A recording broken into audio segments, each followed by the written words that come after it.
El sistema nervioso central, con el doctor Hernán Ávila Morales. A continuación, les invitamos a ver el video para conocer uno de los sistemas más importantes y complejos del cuerpo humano. El sistema nervioso es un conjunto de estructuras nerviosas constituida por una red intrínseca y altamente organizada de más de 100.000 millones de neuronas, otro tanto de células gliales y además de fibras nerviosas, que tienen como función controlar y crear alternativas de supervivencia y de adaptación en el ser humano. El sistema nervioso se encarga de todos los procesos que intervienen en la vida humana y en su relación con el medio ambiente. En primer lugar, permiten la comunicación del organismo con el medio externo. También en dar esas respuestas de acuerdo a estos estímulos que se reciben del medio externo. Y finalmente, la manera como este organismo controla sus propios procesos internos de manera autónoma, entre otras tantas funciones. ¿Cómo es que se desarrolla este sistema nervioso? Una vez que se ha producido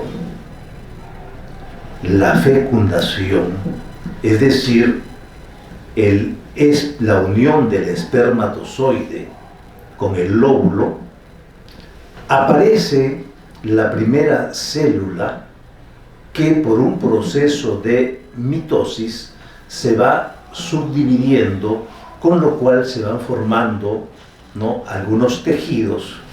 Y entonces ya al primer mes tenemos la presencia de 3 capas importantes en el desarrollo del sistema nervioso. Estas capas son el ectodermo, el mesodermo y el endodermo.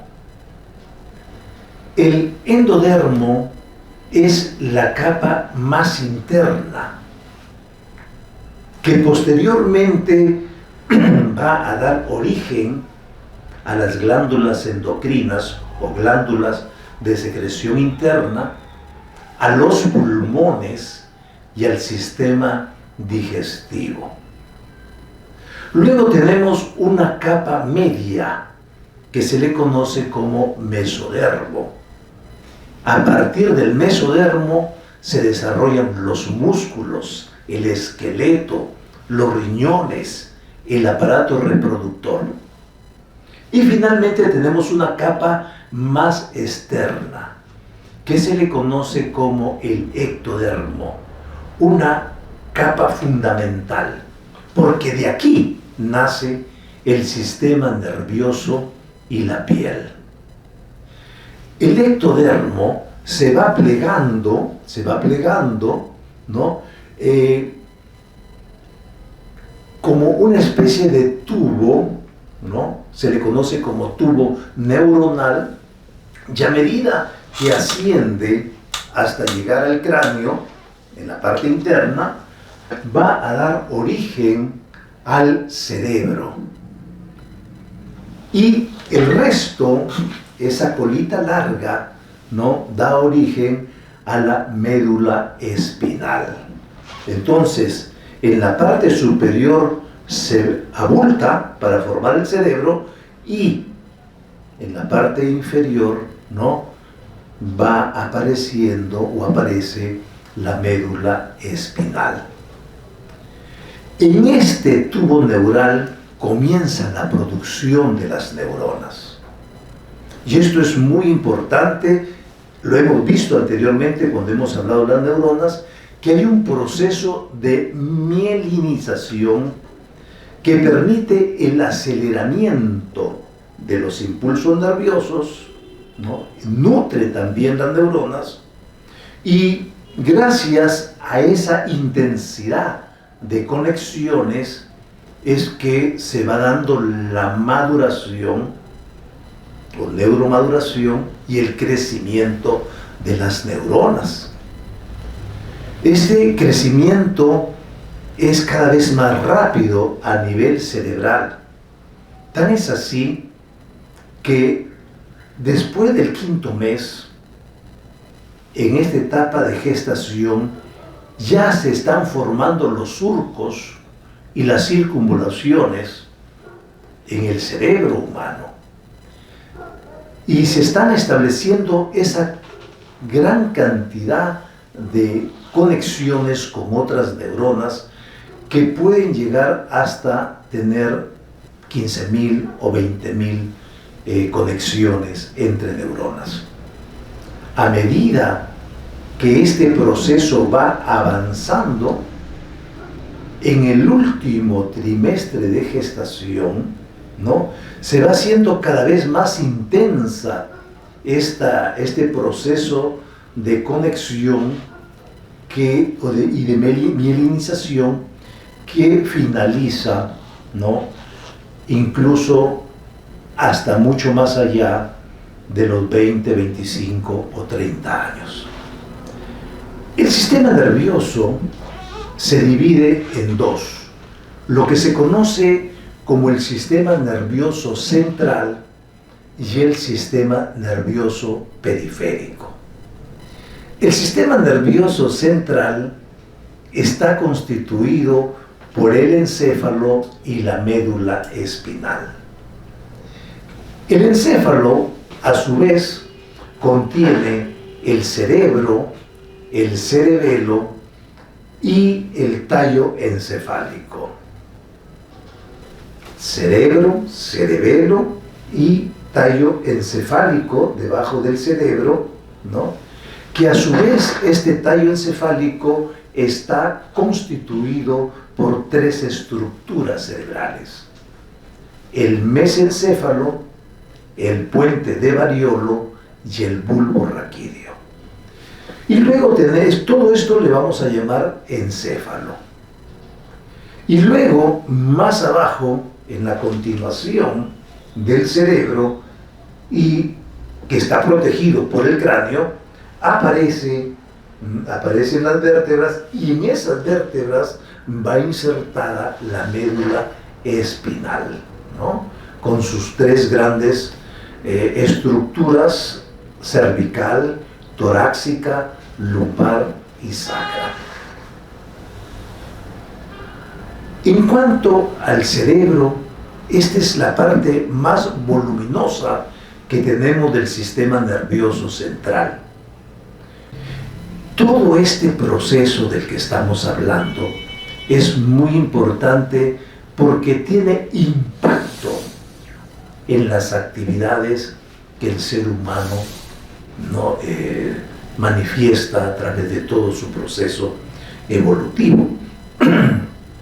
Por ejemplo, si nos atenemos a la teoría de Jean Piaget, la primera etapa es una etapa sensorio-motora, una etapa donde hay mucho movimiento incoordinado del cuerpo y una gran presencia de la actividad refleja, de respuestas reflejas, de respuestas involuntarias, o sea, que no dependen del control consciente de los seres humanos. Cuando el niño nace, la parte del cerebro, del sistema nervioso, que juega el principal rol, está dado por la médula espinal. Por ejemplo, interviene en la motricidad gruesa, es decir, en el movimiento de brazos y de piernas, mas no el movimiento del cuerpo. Y en la motricidad fina, ya si nosotros le colocamos nuestro dedito en la palma de la mano del niño, este tiende a cerrar sus dedos en torno a nuestro dedo, que a veces se confunde como que si el niño estuviera reconociendo a la mamá o al papá, ¿no? o se estuviera interactuando. Es simplemente un reflejo que se le conoce como el reflejo de prensión, que más o menos dura unos 6 meses. En el 7º mes ya interviene otra estructura de las que hemos hablado dentro del tallo encefálico, que es el mesencéfalo, o también conocido como cerebro medio.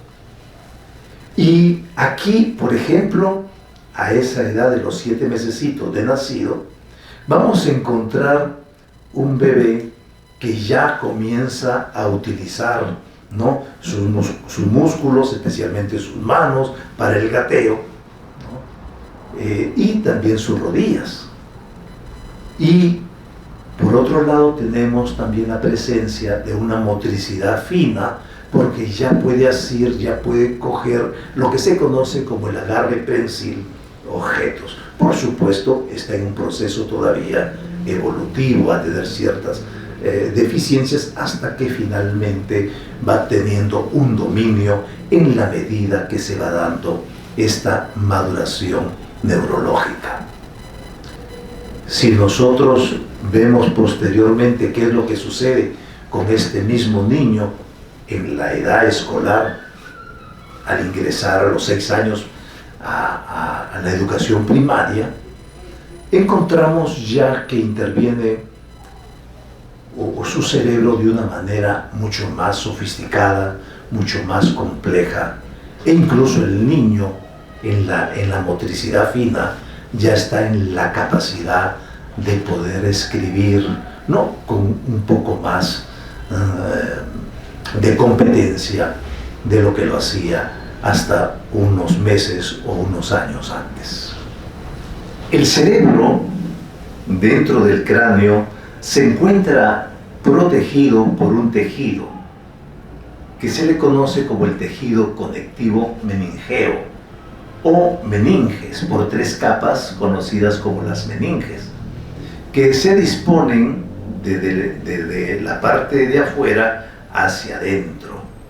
O sea, inmediatamente después de la piel que cubre nuestro cráneo, vamos a encontrar una serie de capas, entre ellas unas que están más directamente relacionadas o cercanas al cerebro y lo protegen.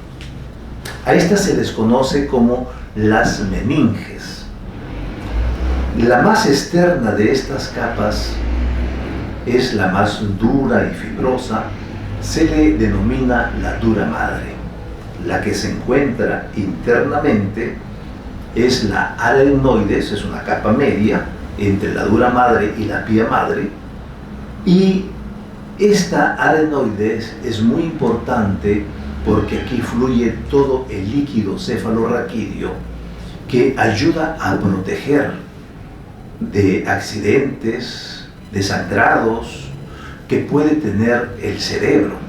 Y luego aparece la pía madre, que está más directamente relacionada con el tejido nervioso del cerebro.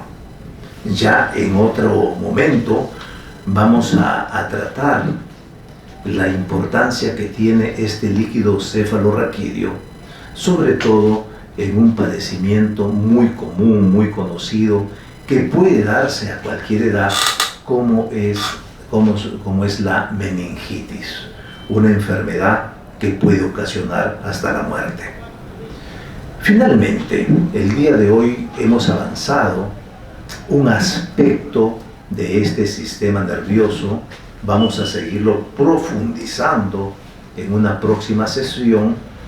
Solamente hemos abordado el sistema nervioso central, que está constituido por el encéfalo, ¿no?, y la médula espinal. Para resumir, el encéfalo a su vez está constituido por el cerebelo, por el tallo encefálico.